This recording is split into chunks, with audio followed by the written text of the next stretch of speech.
सर्वांना नमस्कार. आजचा दिवस छान मस्त जाओ. आणि आज मी ना खूप सारा शेवगा काढला आहे. म्हणजे आमच्या समोर घराच्या समोर झाड आहे मोठं, तिथून शेवगा काढलेला आहे. आणि जास्त नाही पण थोडाफार निघाला आहे. तुम्हाला दाखवते शेवगा कसा आहे. हे बघा, एवढा शेवगा निघाला आहे झाडाचा. हे झाड झाले ते, पण तरी पण ह्याच्यात बी आहे.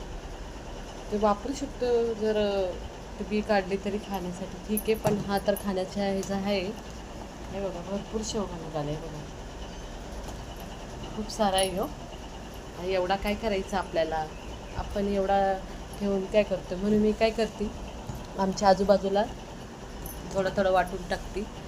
जेवढं आपल्याला पाहिजे तेवढं ठेवायचा, बाकीचं देऊन टाकायचं सगळ्यांना.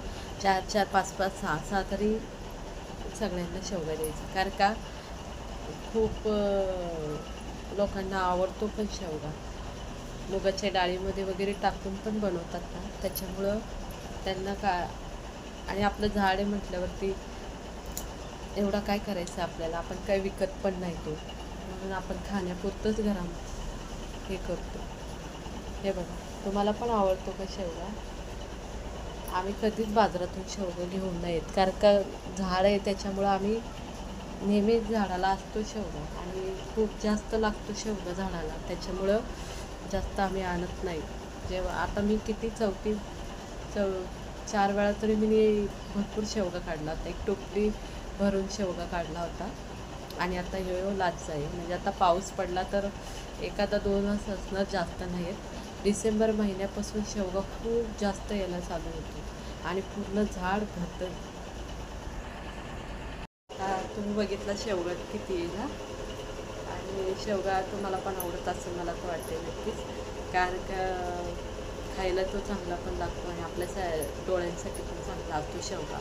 शेवग्याची भाजी नक्की बनवायची. सुकी भाजी पण आपण बनवू शकतो, या ती वरण तिखट डाळीबरोबर मुगाची डाळीसोबत पण बनवू शकतो, किंवा वांगं बटाटा सुकट अशी पण रेसिपी होती. त्याच्यामुळं 2-3 शेवगा टाकला तर तो खायला पण टेस्टी. सुट्टीच्या ह्याच्यामध्ये तो खूपच छान, त्याच्यामध्ये पण शेवगा खूप चांगला आणि टेस्टी लागतो. आता हे जेणेकरून मी आपल्या आजूबाजूला थोडा थोडा देऊन टाकणार आहे, कारण का आपल्याला एवढा काय करायचा आहे. आणि सगळ्यांना आवडतो या झाडाचा शेवगा आमच्या, त्याच्यामुळं सगळ्यांना मी जेव्हा पण नेहमी काढते शेवगा, थोडा थोडा वाटून टाकते. सासूबाईंनी झाड लावलेली होती, पण आता त्याची वाटणी मीच करतात सगळीकडं. लग्न झालं तेव्हा आले तर इथे काही नव्हतं, फक्त शेवग्याचं झाड होतं. शेवगा भेटतो खायला नेहमी.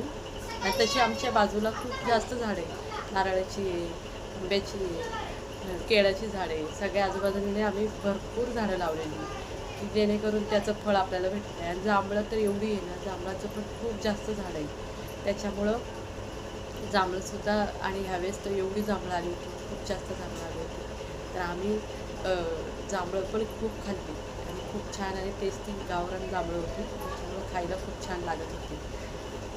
अशी झाडं लावली की आपल्याला त्याचा फायदा होतो, म्हणून झाडं आपल्याला म्हणजे लावायला पाहिजे आणि जगवायला पाहिजे.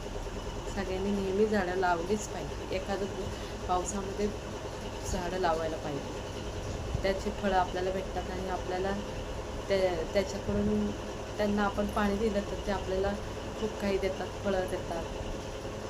ते म्हणजे झाडं आपल्याला हवी आहे. हवा पाऊस वारळ हे सगळं हे आपल्याला पाहिजे नाही. पक्षी प्राणी हे सुद्धा आपल्याला पाहिजे असतात. सगळं म्हणजे जन कोणतेही हे असू द्या, पक्षी वगैरे, ते जीव पण आपल्याला हवे असतात. आता तर पावसाळा आला तर पावसामध्ये प्रत्येकाने झाडं लावा आणि जगवा.